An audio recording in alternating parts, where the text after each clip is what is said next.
aku anak Tuhan, atau kamu anak Tuhan bukan? Ya kan? Nah, ada nggak Bapak Ibu pernah dengar ungkapan-ungkapan seperti ini? Sebuah predikat tentang keabsahan kita, bahwa kita ini adalah anak Tuhan atau bukan, gitu kan? Nah, kalau misalnya kita bekerja sama dengan seseorang, kita punya kecenderungan begini, gak apa-apa, aman kok, dia anak Tuhan. Nah, kayak gitu. Tapi ada juga perkataan yang seperti begini, anak Tuhan kok begitu ya?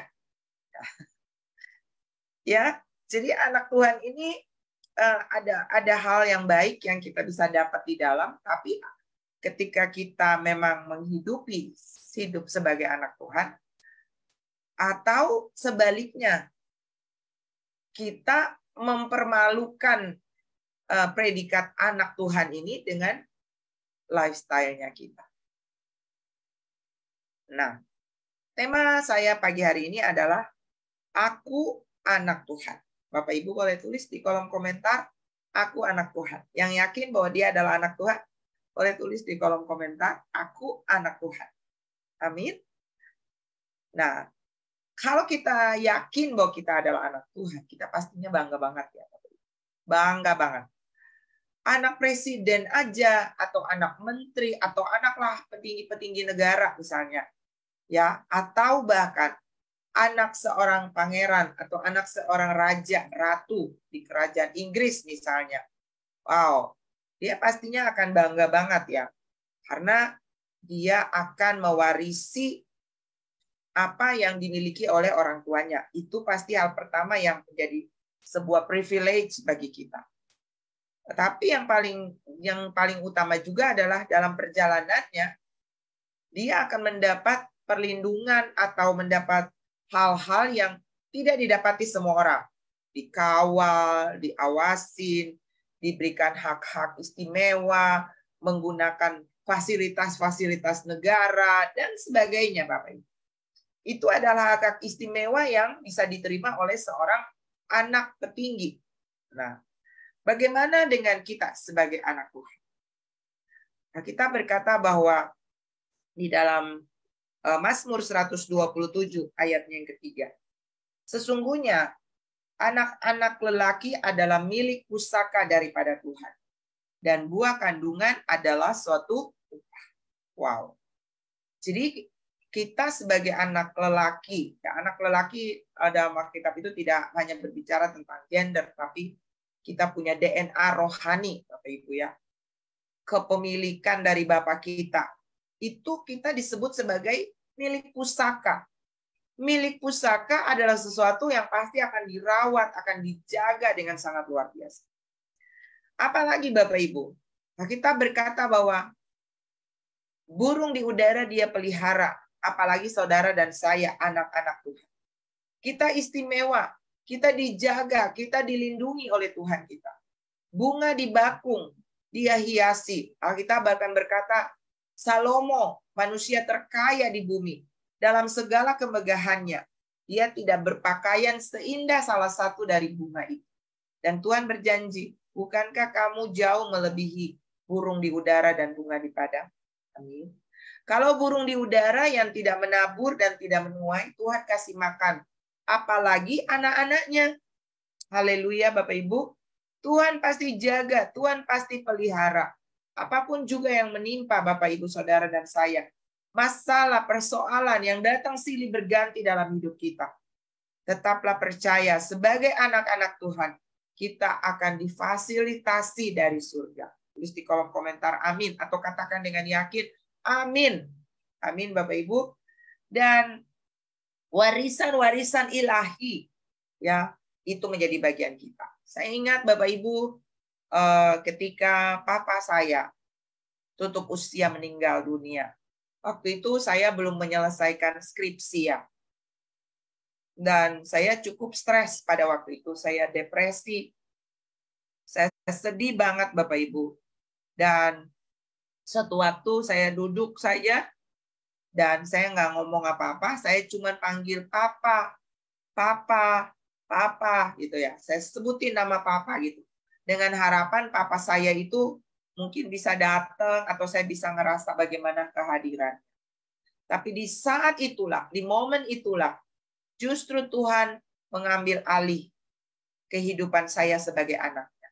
Tiba-tiba audible, itu pertama kali saya mendengarkan suara Tuhan secara audible. Aku papa kamu. Nak, aku papa kamu. Dan saya diam, papa. Tiba-tiba saya merasa, ada suara yang berbicara. Apakah itu papa? Aku anakmu. Aku papamu. Kamu anakku. Wow. Saya tiba-tiba diam. Saya diam dan saya seperti tidak mendengar apapun selain suara itu yang begitu lembut, penuh kasih, yang meneduhkan, yang memberi damai di hati saya, dan mengangkat segala kestresannya saya, kegalauannya saya. Dan saya diam. Lalu selanjutnya berjanji bahwa semua yang kamu baca itu pertama ya saudara, Tuhan kasih tahu kepada saya gini, kekayaan yang ada yang kamu baca nanti di Korintus itu akan aku berikan. Waktu itu saya belum saya masih kuliah di sekuler, Bapak Ibu, saya belum terlalu tahu tentang pendalaman Alkitab. Lalu saya ambil Korintus dan saya baca.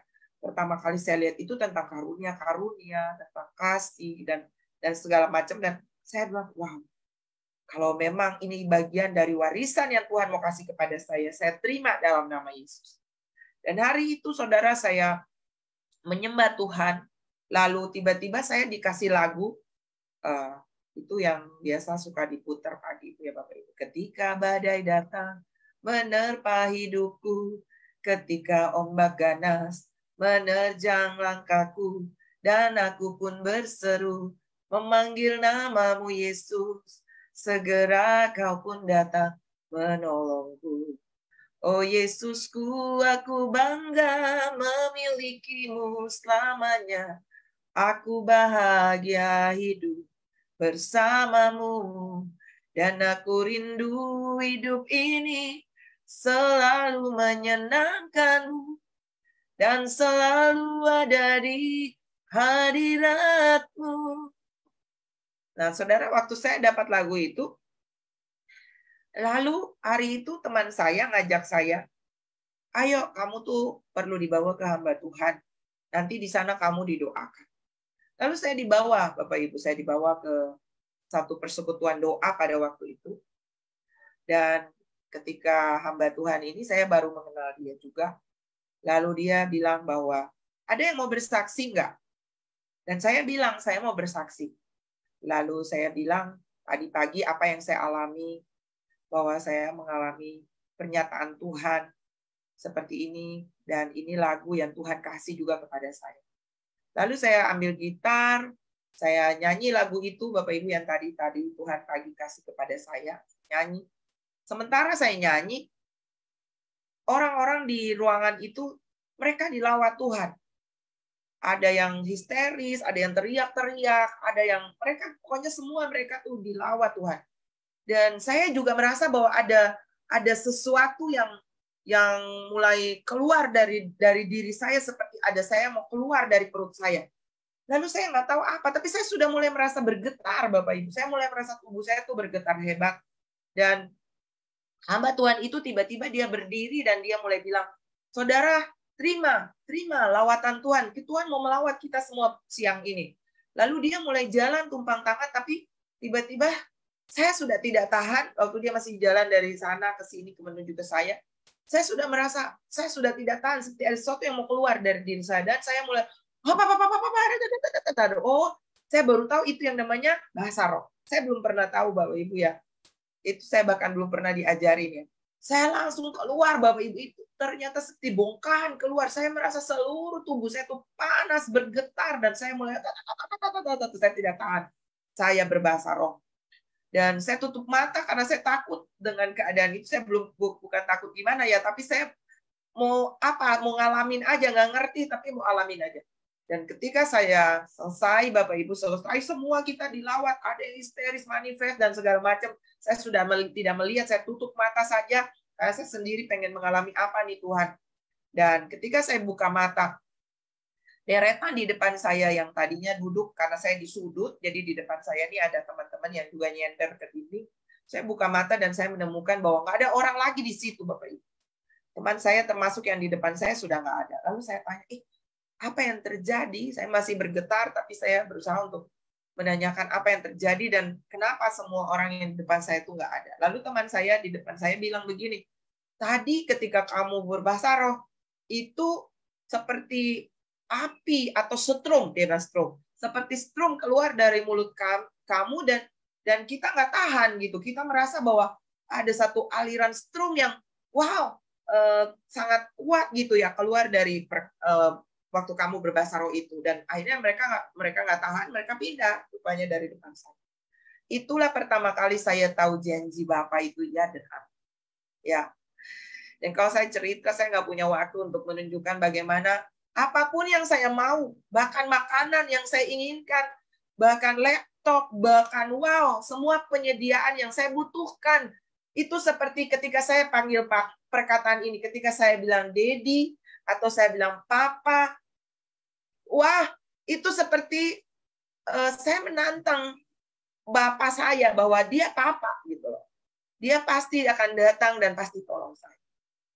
Dan saya bangga banget, akhirnya Tuhan bawa saya sampai saya memutuskan nggak ada lagi yang lebih yang saya kepengen lakukan dalam kehidupan saya selain saya mau melayani dia karena dia adalah Papa saya. Ya, dan saya mau membesarkan kerajaannya karena saya anaknya dan saya punya tanggung jawab untuk melakukan itu. Wow, saudara, bangga banget kalau kita punya Papa. Saudara bangga?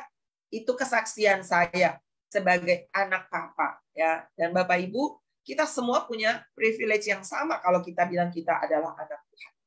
Yohanes 1 ayat 12 berkata, tetapi semua orang yang menerimanya diberi kuasa untuk menjadi anak-anak Allah, yaitu mereka yang percaya dalam nama.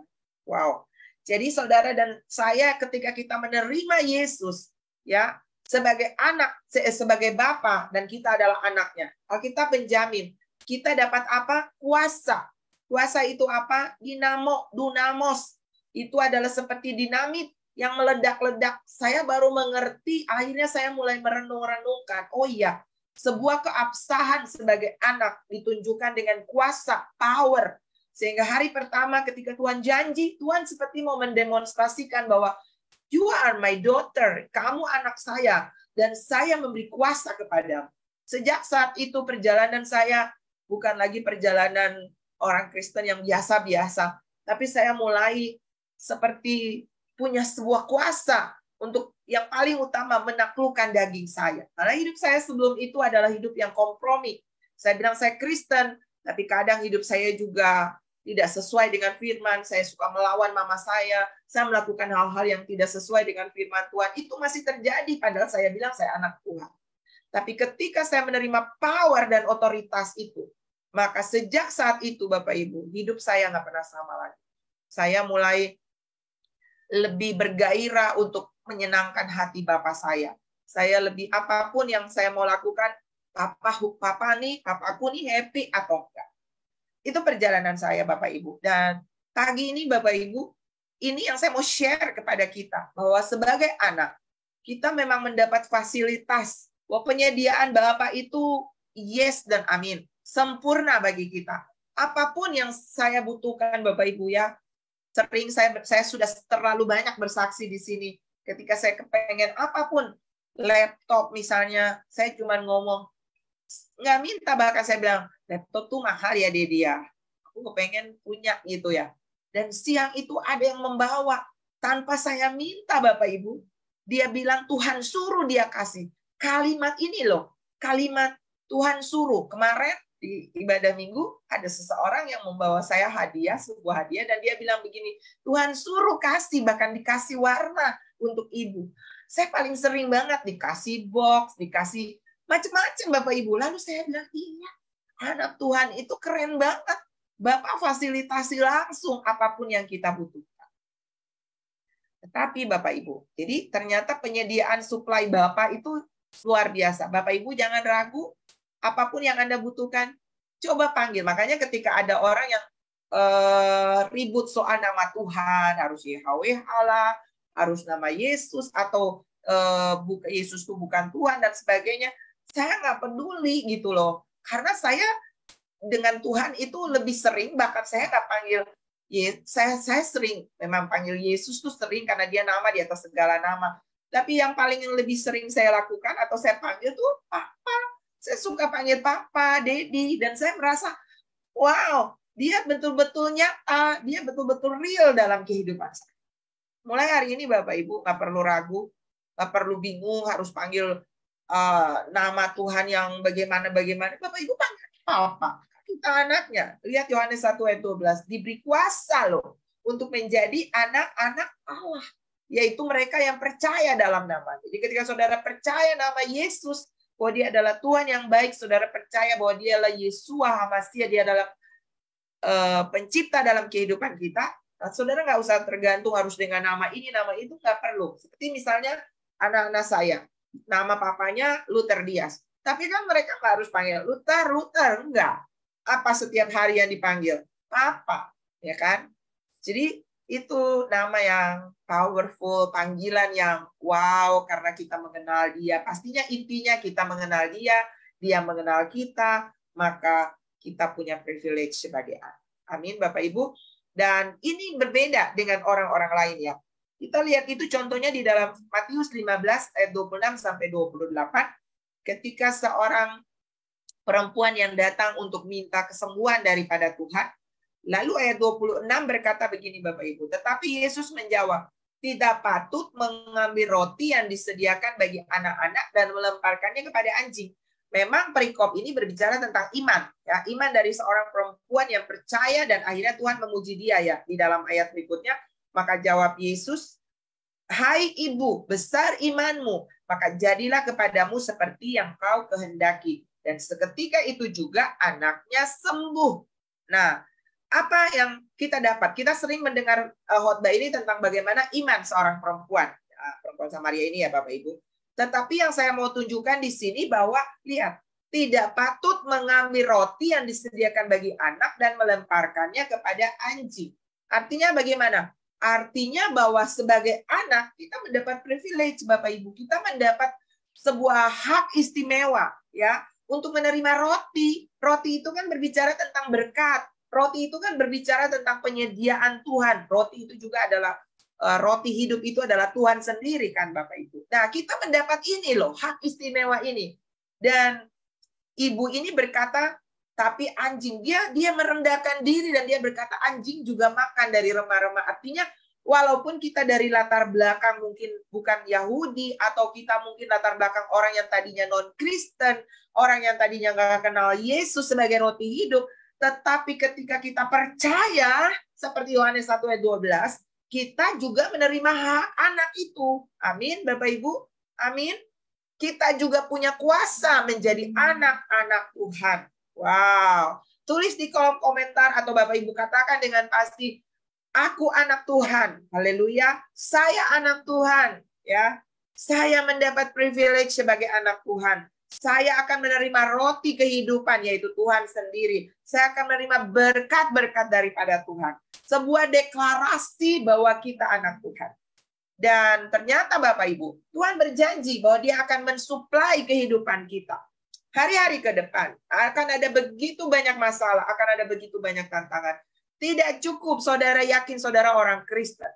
Karena tidak semua orang Kristen membuktikan dirinya anak Tuhan. Contoh saya Bapak Ibu ya. Dulu saya, sebelum saya mengalami tadi, saudara encounter with God tadi, yang saya cerita, saya mendengar audible Tuhan bilang saya papamu, kamu anakku. Hidup saya itu Kristen iya, tapi saya nggak radikal gitu. Saya masih rada nakal, kan kata Pastor Luther, kalau kita nggak radikal, kita rada nakal ya.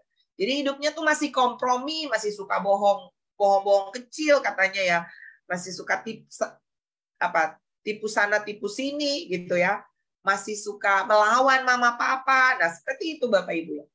Nah ketika saya mengalami Tuhan, hidup saya betul-betul Tuhan mulai ubahkan. Saya mulai masuk di dalam yang namanya didikan Bapak. Jadi hal kedua yang kita miliki bukan cuma fasilitas penyediaan sebagai anak yang kita akan alami. Tapi yang kedua yang saudara dan saya juga akan alami adalah didikan sebagai anak. Ya. Amsal 3 ayat 12 berkata, Karena Tuhan memberi ajaran kepada yang dikasihinya, seperti seorang ayah kepada anak yang disayanginya. Beberapa orang bercerita kepada saya, mereka mengalami masalah dalam hidup. Proses yang nggak selesai-selesai. Lalu mereka bilang begini, kenapa ya Bu? Orang-orang di luar sana itu bahkan yang nggak kenal Tuhan hidupnya lebih nyaman, ya. Suara saya bisa terdengar, Bapak Ibu? Jadi orang-orang di luar sana itu kenapa hidupnya lebih nyaman ya Bu? Sepertinya nggak ada masalah, jalan mereka tuh lurus-lurus saja gitu ya. Sepertinya nggak ada tantangan gitu. Kenapa kita ini bilang kita ini anak Tuhan, kita ini adalah orang yang sudah percaya Tuhan, sudah melayani Tuhan. Tapi kenapa ya hidup saya ini kenapa banyak tantangan? Masalah sepertinya nggak bosan-bosan jenguk saya gitu ya. Selalu ada, selesai ini ada lagi yang itu. Saudara, percayalah bahwa kita adalah anak Tuhan. Amin.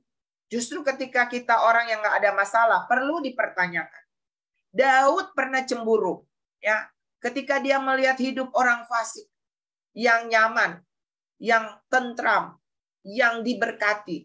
Tapi dia dikejar-kejar anak kandungnya, dikudeta anak kandungnya. Dia mengalami begitu banyak, mulai dari tikaman pedang Saul, ya, kejaran tikaman Saul, bahkan sampai pengembaraannya, ya, masuk di gua-gua oleh anak kandungnya bahkan sendiri. Lalu dia bertanya kepada Tuhan, sampai Tuhan membawa dia, kata firman Tuhan. Ayatnya di mana? Saya lupa. Sediakan ini, tiba-tiba saya teringat.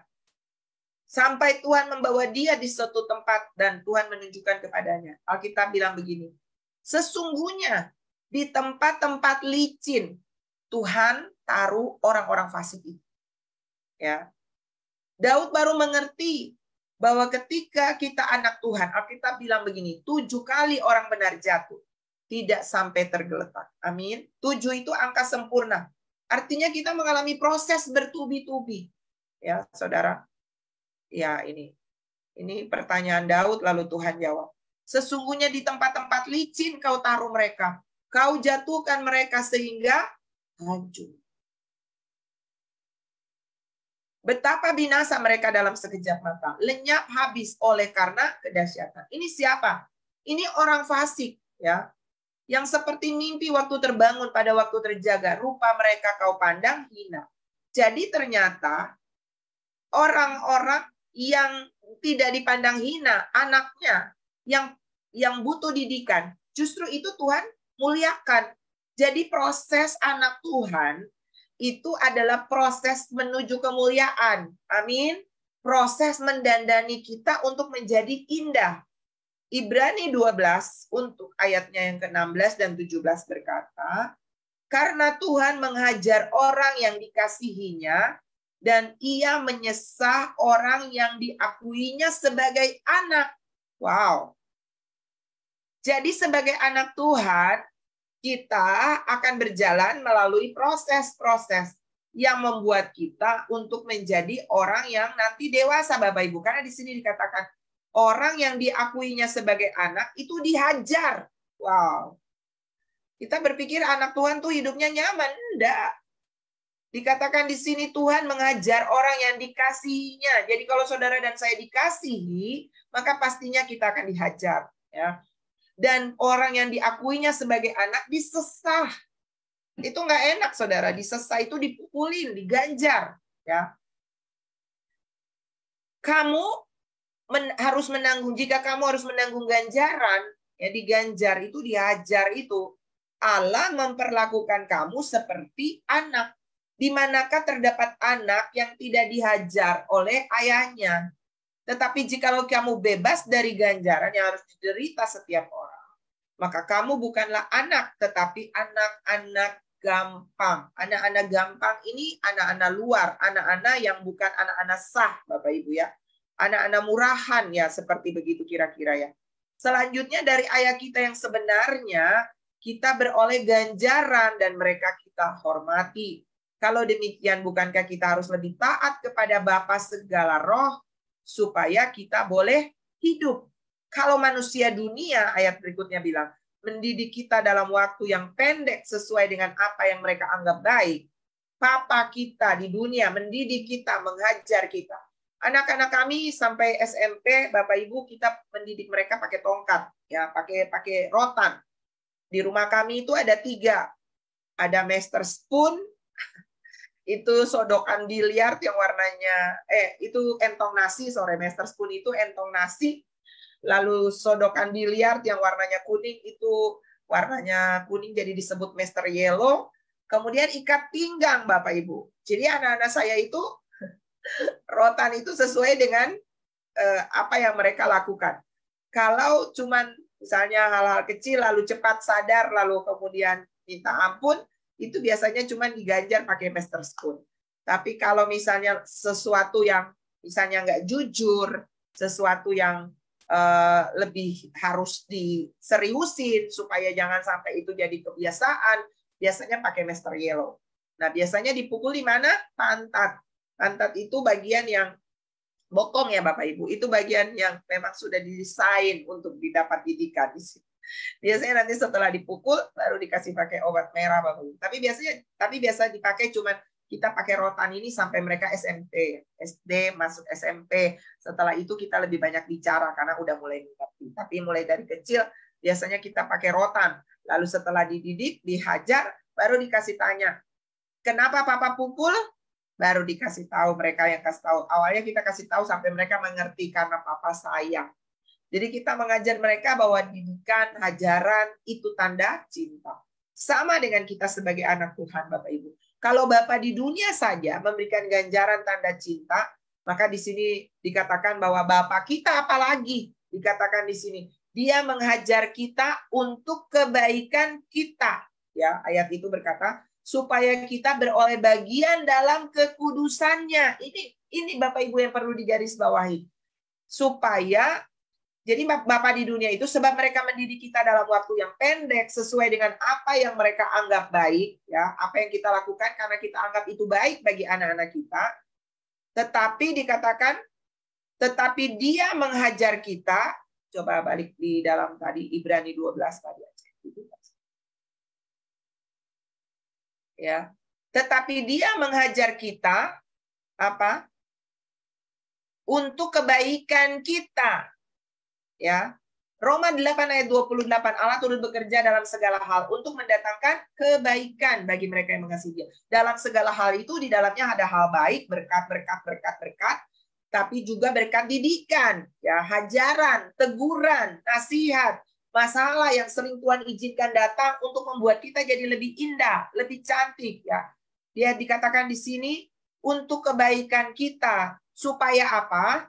Supaya kita beroleh bagian dalam kekudusannya, ya, Ibrani tadi ya. Supaya kita beroleh bagian dalam kekudusannya. Jadi Tuhan membawa kita untuk kebaikan kita melalui didikan ini adalah supaya kita dapat bagian dalam kekudusannya, supaya kita kudus. Kenapa kita perlu kudus? Karena nanti Tuhan akan datang menjemput mempelainya yang kudus. Saudara dan saya beranjak dari level anak menjadi level mempelai Kristus. Dan level mempelai Kristus adalah orang-orang yang kudus, suci, tanpa cacat celah. Tuhan izinkan seringkali proses datang untuk membuat kita menjadi orang yang gak mudah marah, gak mudah tersinggung, gak mudah emosi. Karena kita kan masih bocor ya Bapak Ibu. Tapi fasilitas pertobatan itu selalu datang untuk kita bisa introspeksi bahwa ada hal-hal yang perlu diperbaiki di dalam diri kita. Ya, dan kadang-kadang itu hal yang tidak menyenangkan, ya Bapak Ibu. Hal-hal yang mungkin tidak membuat kita cocok atau enggak kita setujuin. Tapi percayalah kalau kita anak Tuhan, maka di balik semua itu Tuhan turut bekerja. Dikatakan di sini, memang tiap-tiap ganjaran pada waktu ia diberikan tidak mendatangkan sukacita, tetapi duka cita. Tetapi kemudian ia menghasilkan buah kebenaran yang memberikan damai kepada mereka yang dilatih oleh. Haleluya. Jadi proses itu latihan bagi kita. Amin. Boleh tulis di kolom komentar. Proses itu latihan untuk saya jadi mempelai Kristus. Itu dandanan mempelai Kristus, Bapak Ibu ya. Itu membuat saudara dan saya kinclong-kinclong, Bapak Ibu. Lalu sebab itu dikatakan, kuatkanlah tangan yang lemah dan lutut yang goyah. Dan luruskanlah jalan bagi kakimu. Sehingga yang pincang jangan terpelecok, tetapi menjadi sembuh. Wow. Jadi mari Bapak Ibu, pagi ini saya berdoa. Supaya apapun yang kita sedang alami, ingat satu hal. Bahwa itu proses didikan anak Tuhan. Kita nggak bisa lari dari yang namanya proses didikan. Haleluya. Karena Wahyu berkata, barang siapa ku kasihi, ia ku tegur dan ku hajar. Karena itu relakanlah hatimu dan bertobatlah. Jadi Tuhan mengizinkan masalah datang untuk membuat kita mendapat bagian dalam kekudusannya. Ya, kekudusan yang membuat saudara dan saya layak menjadi mempelai Kristus. Haleluya. Pagi ini biarlah firman ini menguatkan kita. Sehingga apapun yang sedang Bapak Ibu alami sebagai anak Tuhan, kita tahu bahwa kita pasti akan mendapat privilege atau kita mendapat hak istimewa, penyediaan yang supranatural, tidak hanya natural, tapi supranatural dari Bapa kita. Tapi lebih daripada penyediaan yang fisik yang kita suka, ternyata ada penyediaan yang kita punya daging nggak suka, yaitu didikan, nasihat, teguran, supaya kita berbenah. Kita menjadi orang yang lebih indah di matanya Tuhan. Mari Bapak Ibu pagi ini, kalau Bapak Ibu sedang ada di dalam proses, yang sedang membuat saudara takut, galau, bingung, saudara sedang mengalami situasi-situasi yang tidak menyenangkan, dan pagi ini saudara mau untuk mendapat kekuatan, atau saudara yang pertama mungkin belum yakin bahwa saudara adalah anak Tuhan. Saya Kristen bertahun-tahun, saya anak cucu seorang hamba Tuhan, dan mama saya juga seorang pelayan Tuhan. Tapi hidup saya masih kompromi. Dan ketika saya mengalami yang namanya encounter with God, walaupun melalui proses papa saya meninggal, tapi akhirnya saya mengalami perjumpaan pribadi. Saya menerima Yesus sebagai Tuhan dan Juru Selamat dalam hidup saya. Dan hidup saya diubahkan. Dan sejak saat itu saya berjalan dalam kepastian bersama dengan papa saya. Kalau Bapak Ibu hari ini belum pernah, di dalam Roma berkata, semua orang yang percaya kita menerima kuasa, dan kalau kita adalah anak-anak Tuhan, Alkitab berkata dengan hati kita percaya dibenarkan, tapi dengan mulut kita mengaku baru kita diselamatkan. Dan Bapak Ibu belum pernah ya, ini bagi yang belum pernah menerima Tuhan Yesus dengan perkataan dari mulutnya, secara pribadi mendeklarasikan bahwa Yesus masuk dalam hatiku. Seperti ketika kita menikah, lalu kita berkata kepada suami kita atau istri kita, aku menerima engkau sebagai suami, aku menerima engkau sebagai istri. Dan saudara mau melakukannya pagi ini sebagai salah satu tanda untuk saudara menjadi anak Tuhan. Bahwa seperti Yohanes 1 ayat 12, bahwa saudara percaya kepadanya dan menerima dia sebagai Tuhan dan Juru Selamat, maka saudara mendapat kuasa sebagai anak Tuhan. Saudara tinggal panggil papa atau dedi atau ayah, apapun yang saudara punya panggilan nyaman untuk seorang papa, maka saudara punya hak yang sama. Kalau itu Bapak Ibu, saudara mau punya privilege ini, punya keyakinan ini, dan saudara belum pernah menerima Tuhan Yesus sebagai Tuhan dan Juru Selamat, walaupun Anda Kristen, atau Anda mungkin non-Kristen, dan Anda mau punya privilege sebagai anak, saudara bisa ikutin saya berdoa. Kalau itu Bapak Ibu angkat tangan kanan kepada Tuhan, taruh tangan kirimu di dada, dimanapun saudara berada. Dan saudara ikutin doa saya. Tuhan Yesus, hari ini saya sadar saya orang berdosa. Saya butuh Engkau dalam hidup. Ampuni dosa saya Tuhan. Dan hari ini saya buka hati saya. Saya undang Tuhan Yesus. Masuklah dalam hati. Masuklah dalam hidup. Jadilah Tuhan. Jadilah Raja. Juru Selamat. Jadilah Papa bagi. Jadilah Dedi bagi. Dan hari ini saya percaya. Yohanes 1 ayat 12. Bahwa saya menerima kuasa sebagai anak Tuhan. Sebagai anak Allah. Dan hari ini saya percaya. Nama saya dicatat dalam kitab kehidupan di surga. Terima kasih Tuhan untuk warisan keselamatan kekal yang saya terima hari ini. Di dalam nama Tuhan Yesus, saya bersuka cita karena saya adalah milik pusakanya Tuhan. Saya adalah warisan ilahi. Dan saya juga akan menerima warisan ilahi dari Bapa di surga. Di dalam nama Tuhan Yesus. Haleluya. Amin. Amin.